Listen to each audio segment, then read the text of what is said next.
এটা হচ্ছে হল এফেক্টেড মেটাল সেট আপ। প্রথমে আমরা এখানে হল প্রোবটিকে দেব এবং এই হল প্রোবটিকে মাঝামাঝি রাখার পর সেইখানে এবারে ডাটাতে আমরা এখানে ক্যালিব্রেশনের জন্য কারেন্ট ভার্সেস ডিজিটাল গস মিটারে কত ভোল্টেজ দেখাচ্ছে এখানে আমরা ধীরে ধীরে ইনক্রিজ করবো কারেন্টটা।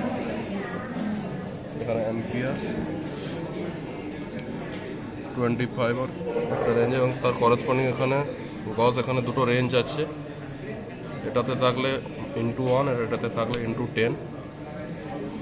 এটা হয়ে যাওয়ার পর এই ক্যালিব্রেশনের ডাটাটা হলো। এরপরে আমরা দেবো একটা প্রোব কারেন্ট। প্রোবটার জন্য তার আগে আমরা প্রোবটাকে এখানে সেট করব। প্রোবটিকে সেট করার পর যাতে স্যাম্পলের মিডিলে থাকে, এরপর আমরা এখানে একটা ফিক্সড প্রোব কারেন্ট দেবো।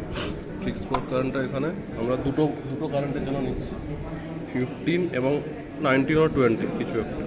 তো 15 এখানে একটা অ্যাপ্রক্স ফিক্সড করার পর আমরা এখানে ডিজিটাল মাইক্রো ভোল্টমিটার অন করব। এটা 2 মিলিভোল্টের রেঞ্জে আছে, নট মাল্টিপ্লাই বাই 2 মিলিভোল্ট। এখান থেকে এটা পাচ্ছি 0.202 মিলিভোল্ট, মানে হচ্ছে 200 মাইক্রোভোল্ট। এবারে করেসপন্ডিং এখানে আমরা কারেন্টটিকে এখানে আমরা চেঞ্জ করে করেসপন্ডিং এখানে মাইক্রোভোল্টে ডাটা নেব। ডাটা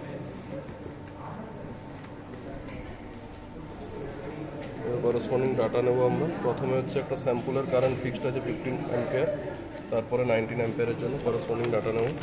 এরপর রিভার্স করার জন্য আমরা এখানে প্রোব কারেন্টকে রিভার্স করবো, এই দুটো তারকে চেঞ্জ করব, তার জন্য রিভার্স কারেন্ট।